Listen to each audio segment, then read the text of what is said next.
ऐसा महसूस करें कि हम सब ईश्वर के ही रूप हैं। हमारा भौतिक शरीर,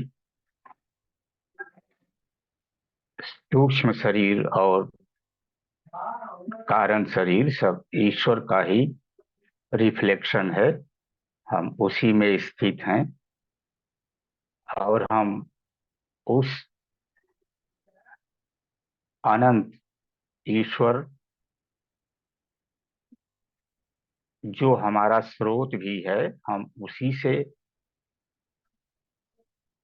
एक साथ होने के लिए, उससे मिलने के लिए हम प्रयास में रहेंगे। हमेशा महसूस करते रहेंगे कि हम जो कुछ भी बोल रहे हैं या सुन रहे हैं, ये सब ईश्वर का ही रूप है, परावर्तन है या ईश्वर ही है। तो let us feel the presence of God in the front, behind, in the left, in the right, above and below।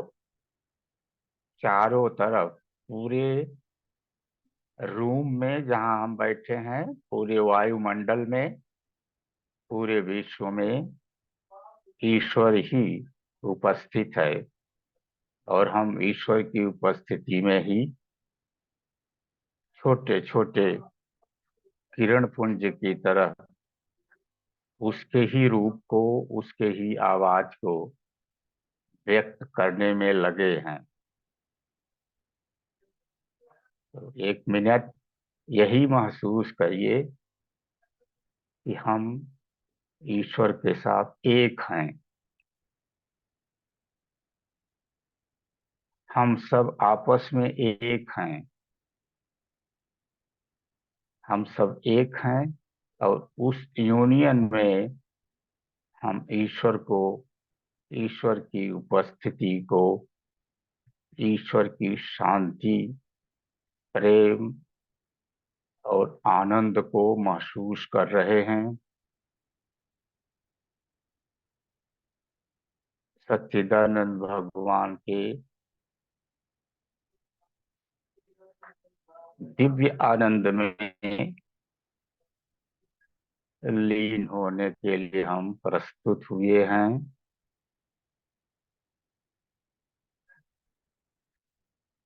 और उस प्रस्तुति में मैं आप लोगों के सामने वही कुछ ऐसी बातें शेयर करना चाहेंगे जो हमें ईश्वर से चैतन्य रूप में, कॉन्शियस रूप में एक हो जाने में मदद करती हैं। वही बातें, वही क्रियाएं मैं कुछ आप लोगों के सामने रखूंगा।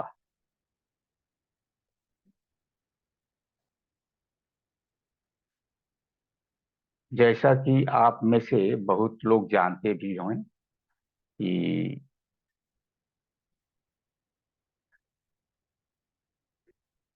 मेरे गुरु हैं श्री श्री परमहंस योगानंद जी। और मेरे जीवन में अगर कुछ ऐसी चीजें, ऐसी बातें, ऐसी उपलब्धियां हैं जिन पर मुझे गर्व है, तो वो हैं मेरे डिवाइन गुरु, मेरे दिव्य गुरुदेव श्री श्री परमहंस योगानंद। और वो एक ऐसी शक्ति पुंज, दया पुंज के रूप में हमेशा मेरे साथ जुड़े रहते हैं,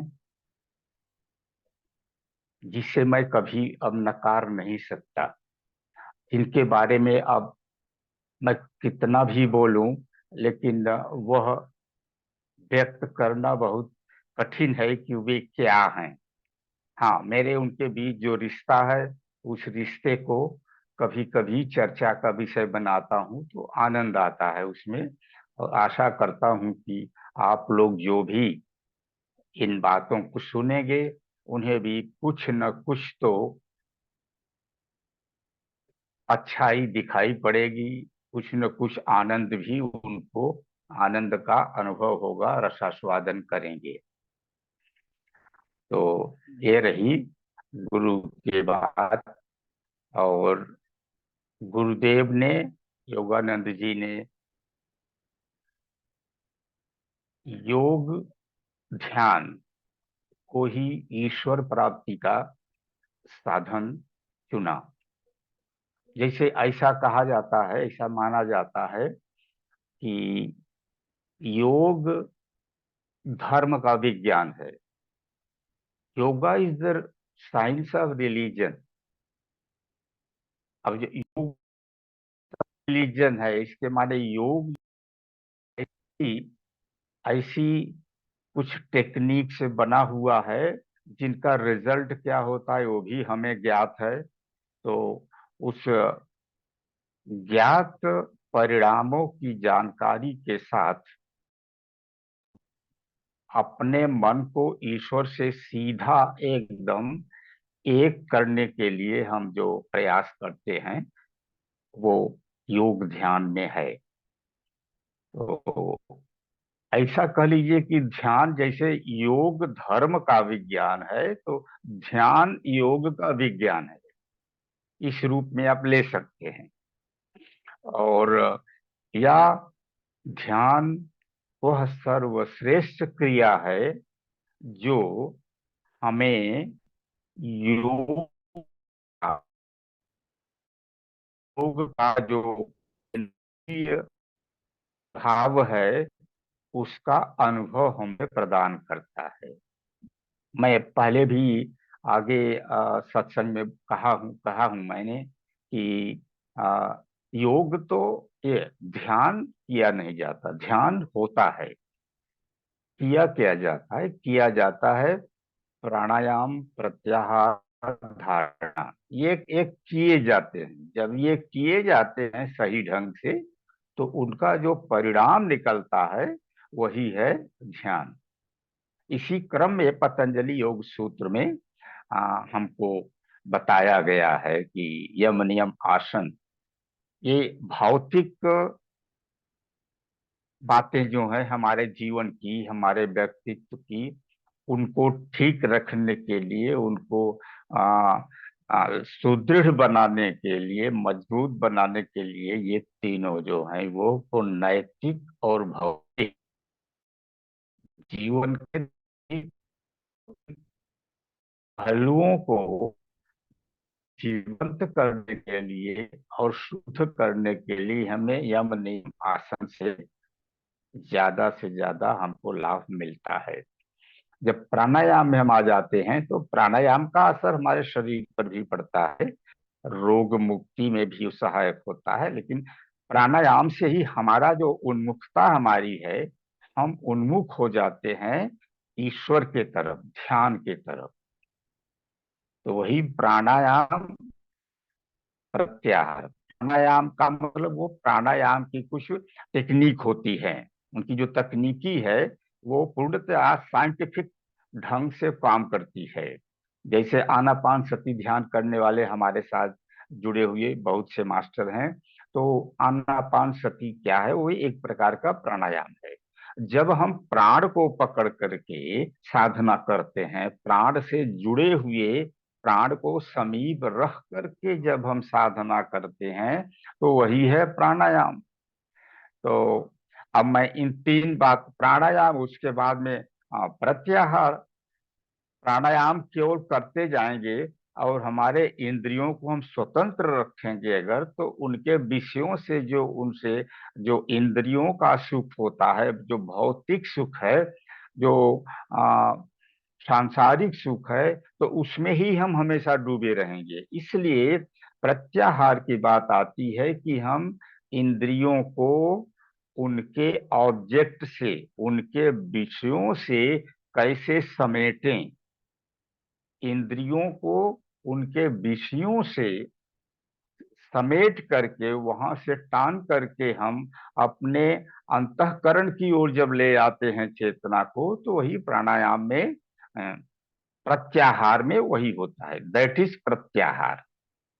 उसके बाद में जब मैंने इंद्रियों को भी उनके विषयों से अलग कर दिया और उनको भी अपने अंतःकरण की ओर रास्ता दिखा दिया, तो अब इंद्रियां जो हैं वो भी, उनका तो कुछ भोग किए बिना रहने का की आदत नहीं है, तो वो भी अब वो जो ये सच्चिदानंद का जो जो आनंद है, जो है आनंद जो है, उसकी आ, उसका रसास्वादन करने की आदत उनकी भी बन जाती है। तो इस तरह से इंद्रियां अब जो हैं चारों तरफ अब अपने विषयों की ओर नहीं जाती हैं, आस्ते आस्ते अंतर्मुखी होती जाती हैं। तो जब अंतर्मुखी हो गई तो इतना विशाल हमारा जो नेटवर्क है वो हमको फ्री में मिल रहा है, यानी वो स्वतंत्र है अब। तो उसको किसी एक आध्यात्मिक विषय पर, आध्यात्मिक ऑब्जेक्ट पर लगा देना, वही है धारणा। सब नाता तोड़, एक नाता जोड़, वही है धारणा।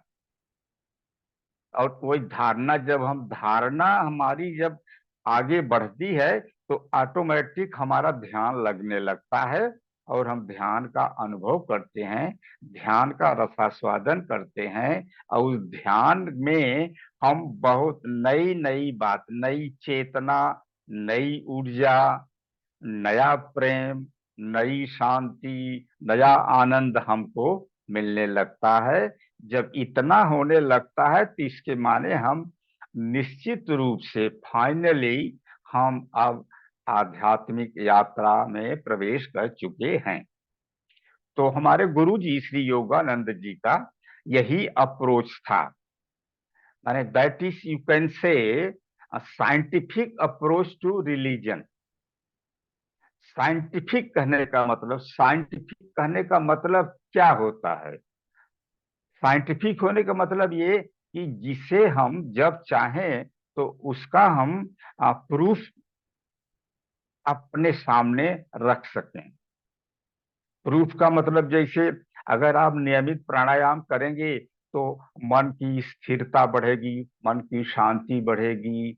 और जैसे ईर्ष्या है, क्रोध है, लोभ है, काम है, जैसे मद खाने वाले जो हैं, शराबी लोग हैं, जो इस तरह जिनकी आदत है, तो अगर वो भी प्राणायाम करें तो देखेंगे कि मन जो है उधर से हट करके अंतःकरण में जो नई, जो मैंने अभी कहा कि जो नई चेतना, नया आनंद, नया प्रेम है, उसका स्वाद लेना उनको ज्यादा अच्छा लगता है। तो इसी तरह से हम साइंटिफिक कहते हैं कि हम उसका प्रमाण खुद हमारे अंदर है, हमको मिलता है और उसे हम महसूस करते हैं। उसका अत्यंत सुखदाई जो रसास्वादन है उसे हम करने लगते हैं।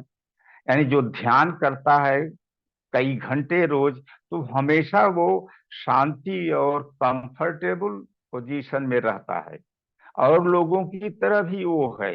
लेकिन उसके मन में जो आनंद भरा है उस हिसाब से वो और लोगों से अलग है, जो लोग ध्यान नहीं करते हैं उनसे।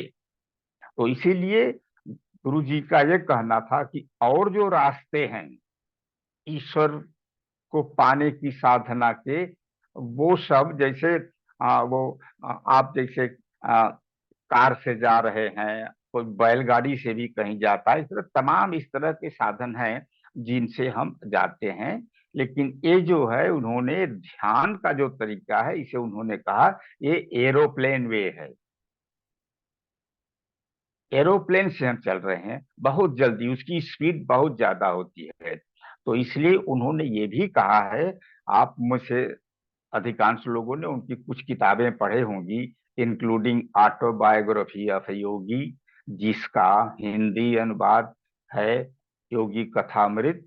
और वो तमाम बहुत सारे लगभग 50 भाषाओं में उसका अनुवाद हुआ है, और 25 से 26 भारतीय भाषाओं में हुआ है। तो उसमें जैसा कि उन्होंने लिखा है कि ये जो है ध्यान अगर जैसा बताते हैं क्रिया योग का अभ्यास करते हुए हमेशा जो ध्यान में मग्न रहने वाला है, वो इसी जीवन में भगवान को प्राप्त कर सकता है।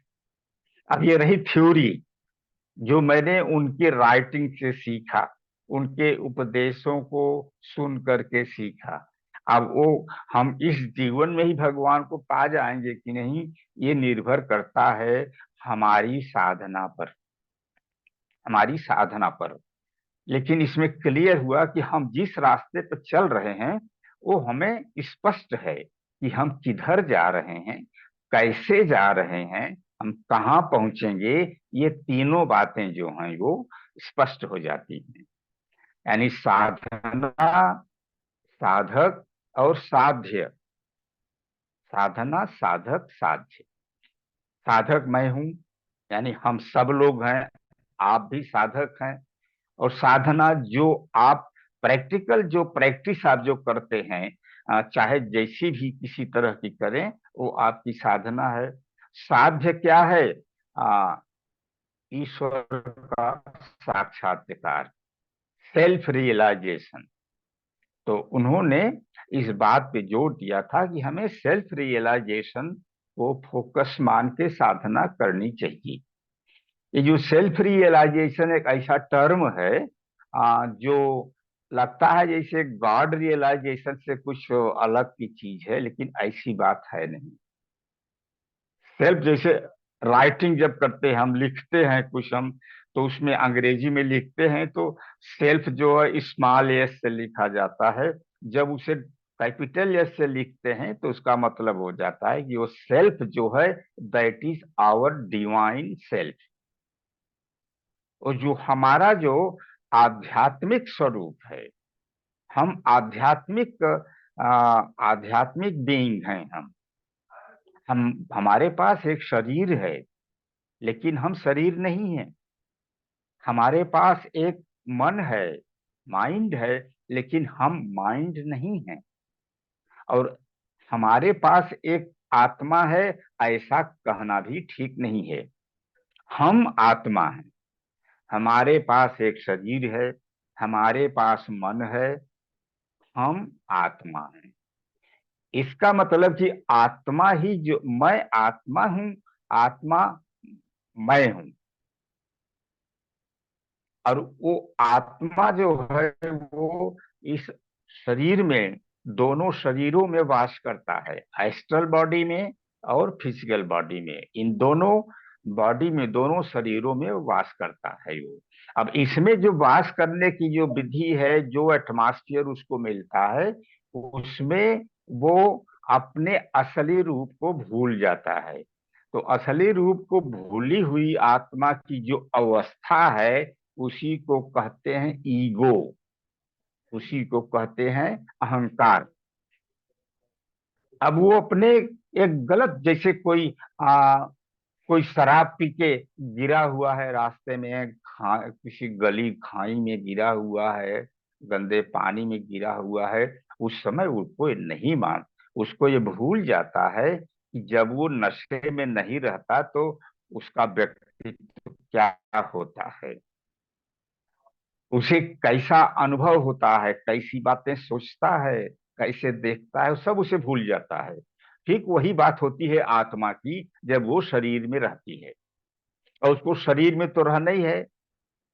हमारे जो स्रोत, हमारे जो सृष्टा हैं, भगवान ने स्वतः हमको इस तरह से, हमारे जीवन की प्रक्रिया को इसी तरह से उन्होंने बनाया है कि मानव शरीर में रह करके ही आत्मा को अपने जीवन के सारे उद्देश्यों को पूर्ण करना है।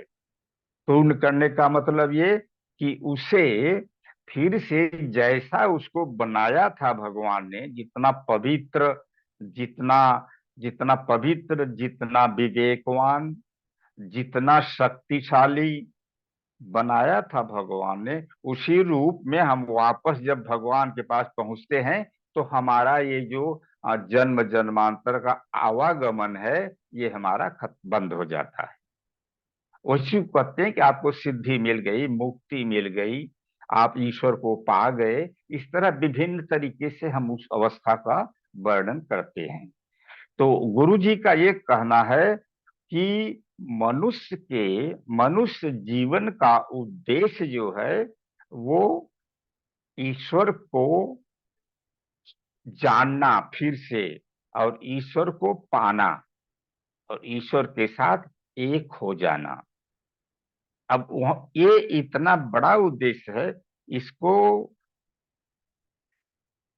प्राप्त करने के लिए हमें बहुत बीहड़ रास्ते से चल के हजारों जन्म हो गए होंगे हमारे। हम उसी तरह से आते हैं, कुछ इच्छाएं रहती हैं, तो उसे हम पूरा करने के लिए यहाँ आते हैं इस संसार में।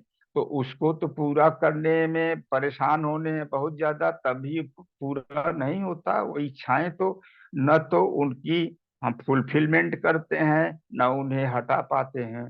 ये तो है ही है, उसके साथ और नई इच्छाएं जुड़ जाती हैं।